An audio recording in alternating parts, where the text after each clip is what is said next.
Hello, everyone, on the P10.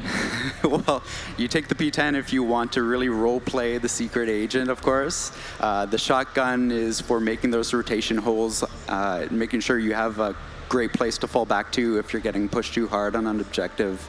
And the SMG just lends a little bit of lethality to his kit.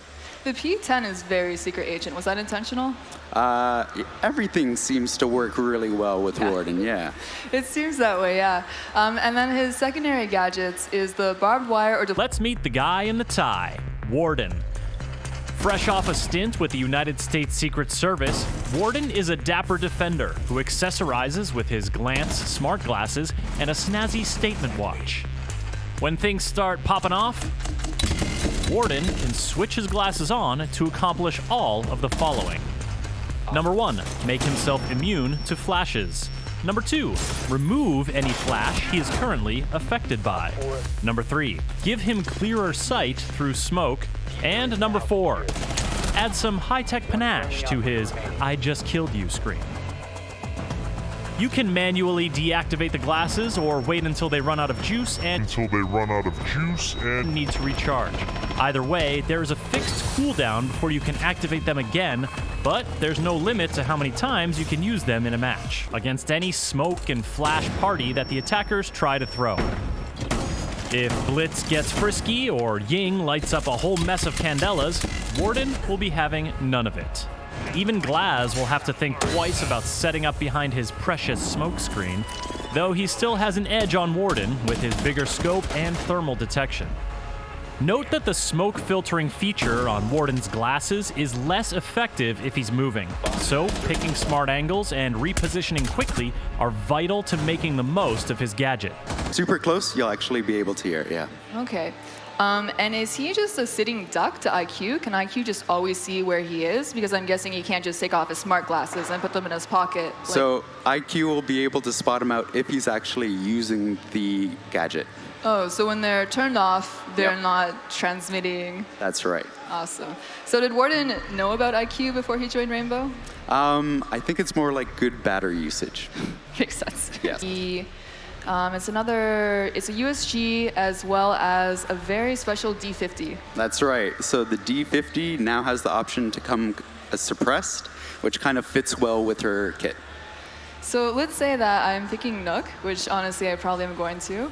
And I take the SMG for primary as well as the D50, of course. Of course. Why wouldn't you take the suppressed D50? How do I choose when to use each gun on attack? Hailing from a different quadrant of the fashion galaxy, we have Nook. This attacker from Denmark's Jaeger Corps may have an eye-catchingly eerie getup, but you'd actually prefer it if you didn't notice her at all. See any sign of her on camera feeds. It's a little spooky. And with all the different potential camera feeds available to defenders these days, Nook's ability to hide from them all is all the more alarming. Popping weapons. You can also keep an eye out for environmental clues, like breach debris moving of its own accord. Or you could take a more proactive approach and throw down some barbed wire. Nook will glitch while passing through it. If you really want to make things tricky for Nook, take Lesion and his goo mines. She'll glitch when she steps on one, glitch every time she takes damage, and glitch while she pulls out the needle. Aside from the glitch, the only other camera interference that will let you know Nook is nearby is this waveform effect that appears when using Mozzie's hacked drones, or Echo's yokai.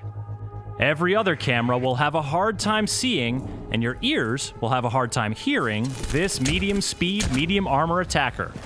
Out of sight, out of mind. Team Nook up with a roamer hunting operator. Her gadget runs off a recharging meter, like Warden's glasses. But, unlike Warden's glasses, there's no required cooldown, so Nook can turn her gadget on and off and on again whenever she has the juice to run it, giving her more tactical flexibility.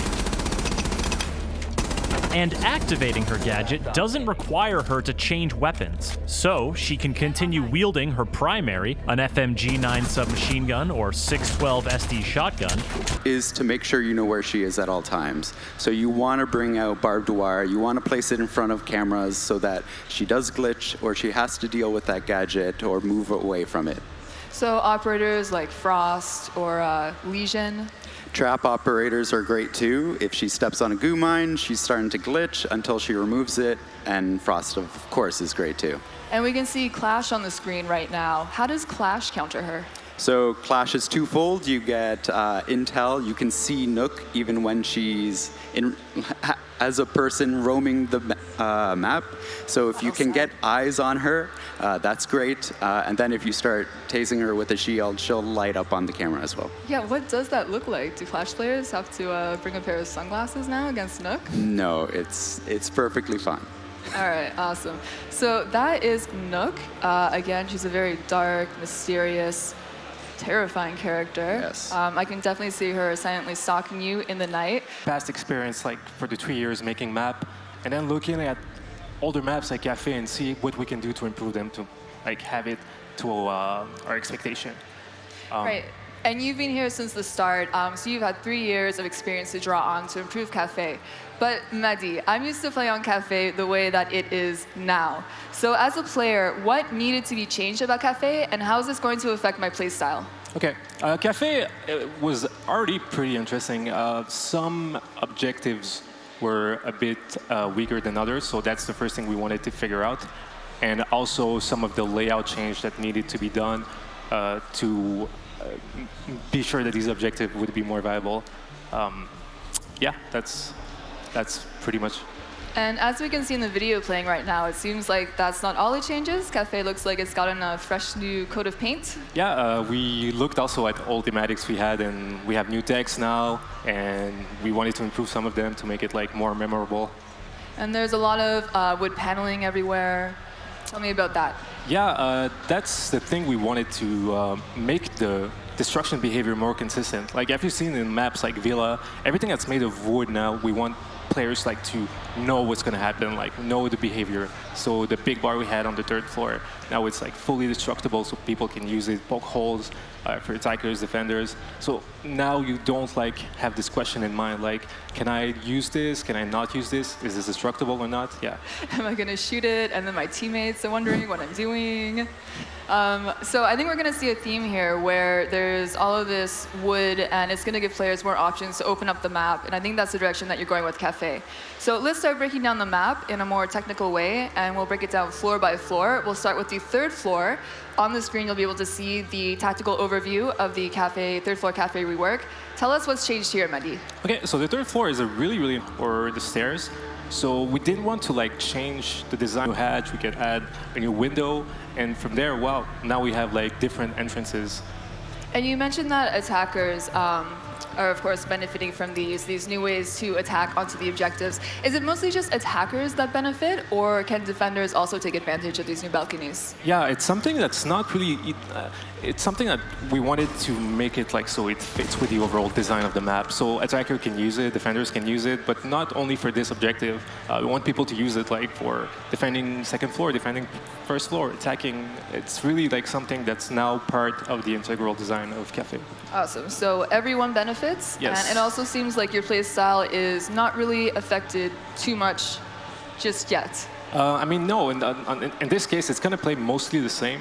Again, Mehdi, what here has changed? So on the 2nd floor, one of the major things that changed is not the layout or the art. Something we really wanted to have for this is a 4th objective.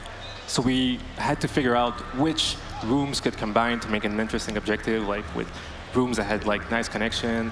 We could have like good like destruction, verticality. So we decided to use the reading room and the fireplace to make a completely new objective. People obviously know the fireplace, they know the reading room, which wasn't really a planned mob objective, but they already know what it is. So we had to like tweak a bit the destruction of the reading room, and by doing that, and play stay and doing a lot of play sessions, like we figured out it's a pretty good combo. And there was already an objective here on the 2nd floor, of course. So why add a 2nd objective to the 2nd floor?